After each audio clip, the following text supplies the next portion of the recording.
Salut tout le monde! Alors comme promis dans ma dernière vidéo, je vais pouvoir vous parler des derniers événements qui se sont passés pendant les 2 ans et demi où j'ai été absente. Et en fait quand j'ai fait la liste, je me suis rendu compte qu'il n'y avait pas grand chose. Donc quand je disais que j'avais pas pu faire grand chose pendant ces 2 ans et demi, je mentais pas. Donc les 3 prochaines vidéos, en comptant celle-ci, ce sera vraiment les spectacles ou vraiment grands événements ponctuels auxquels j'ai pu assister pendant les 2 dernières années. Donc en commençant par, comme vous avez pu le voir dans le titre, un ballet. Alors c'est quelque chose que j'avais pas du tout prévu de voir puisque c'était un cadeau d'anniversaire, le cadeau d'anniversaire de mes 20 ans par mes amis, que j'embrasse très fort, qui m'ont offert des places pour assister à une représentation du Lac des Cygnes aux Libertés à Rennes le 8 novembre 2016. Donc c'était vraiment pas loin, pas longtemps après ma dernière vidéo sur cette chaîne, et donc j'ai pas pu en parler, mais ça a vraiment été une super expérience pour moi et je voulais vous le partager.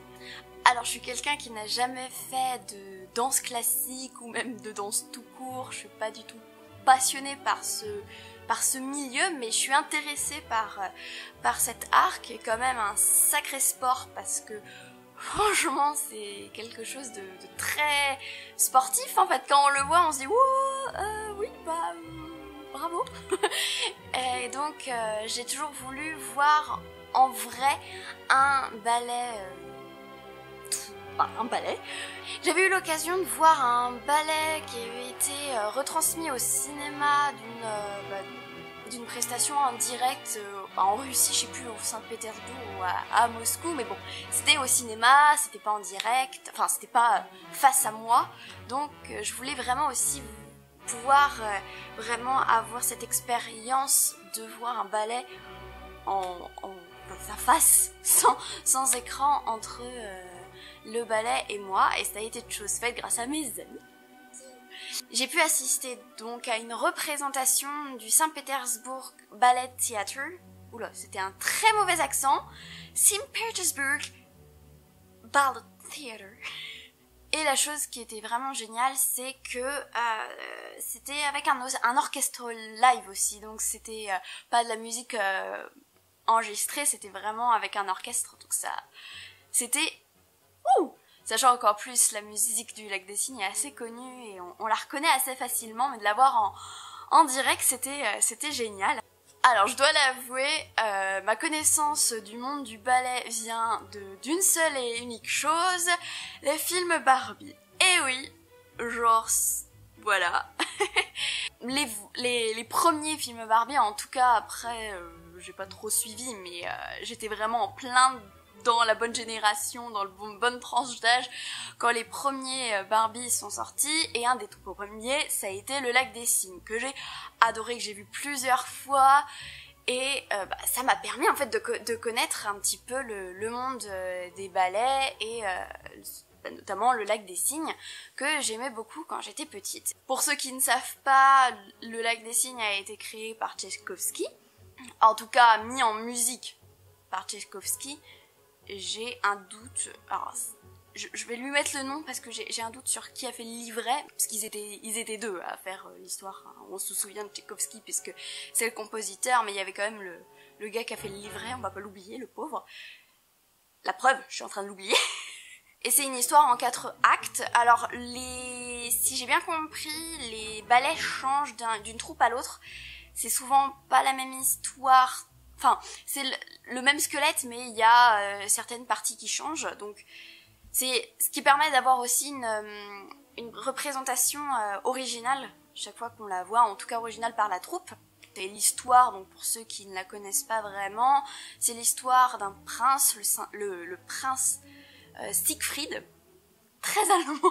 J'ai appris que le ballet était basé sur une légende allemande, c'est pour ça aussi que les noms sont très allemands.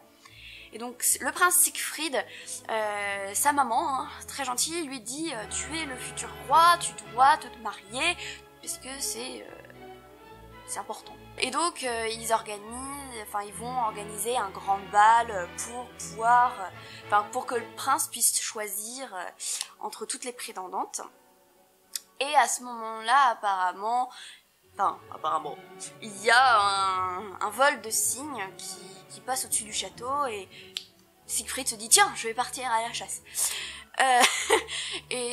Donc on voit Siegfried partir à la chasse, suivre les cygnes, et il se retrouve perdu dans la forêt et il se retrouve à rencontrer Odette. Il a passé toute l'après-midi et s'est paumé jusqu'au soir, et donc il rencontre le personnage d'Odette qui est le personnage féminin principal du ballet.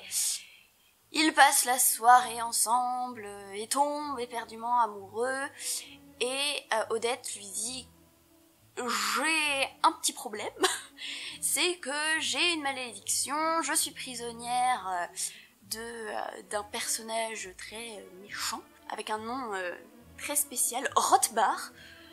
Alors je sais pas si faut prononcer Rothbart, j'ai un doute. Bref, voilà. Et cette gentille personne lui a lancé un mauvais sort en la faisant se transformer toute la journée en joli cygne, et elle ne peut se transformer en jeune fille que la nuit. Super pratique.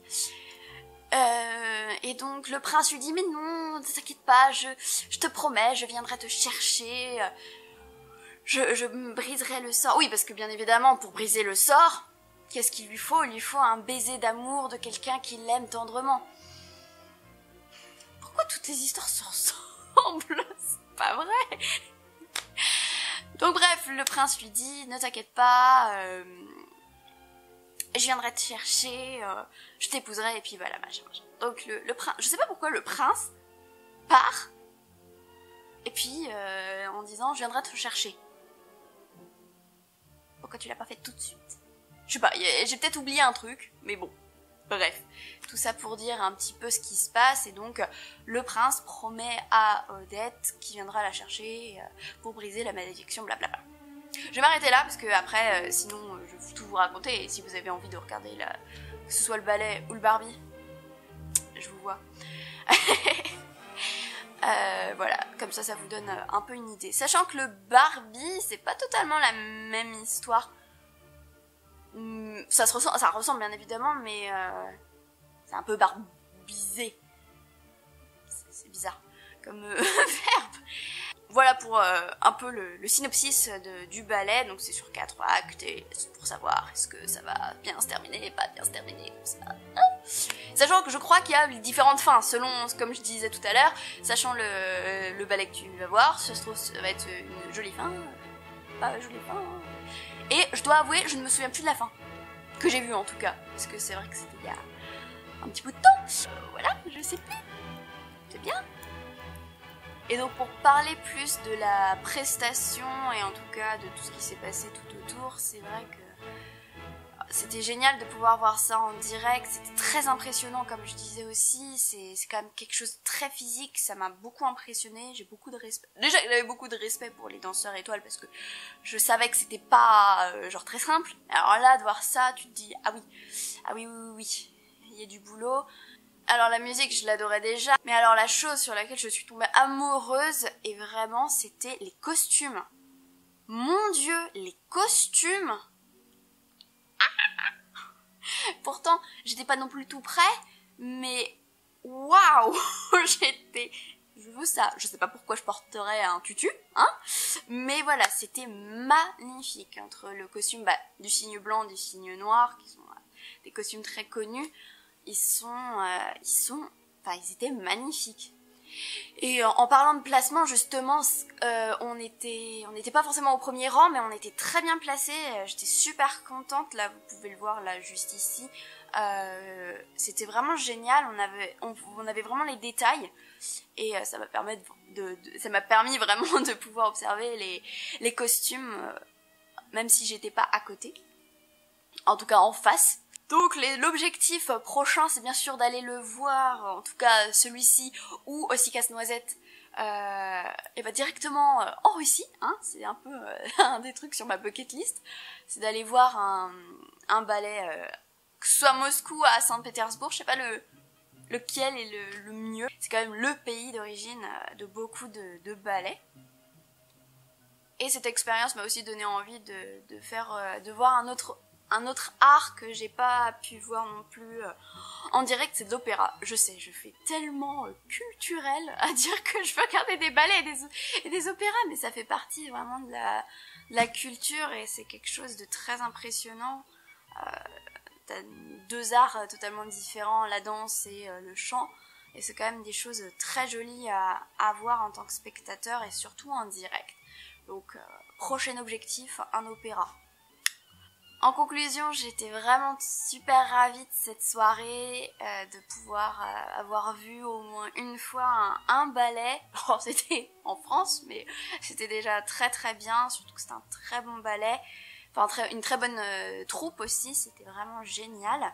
Et c'était une super bonne expérience. Alors si vous avez l'occasion, même d'aller le voir en retransmission, parce que ça arrive souvent dans les grands cinémas qu'ils fassent des retransmissions d'une représentation en direct. C'est vraiment très impressionnant et très intéressant. Voilà pour la vidéo. Alors j'espère qu'elle vous a plu. Je sais que c'est pas un sujet que je vais aborder souvent parce que je vais pas voir des ballets tous les mois, hein. Mais voilà, c'était une super expérience et ça m'a donné aussi envie de sortir un peu de ma zone de confort et de voir d'autres choses que je n'ai pas l'habitude de voir, donc ça peut peut-être vous donner aussi quelques idées. Si vous ne voulez pas rater mes prochaines vidéos, je vous invite à vous abonner à ma chaîne, et puis moi je vous retrouve pour une prochaine vidéo. Salut!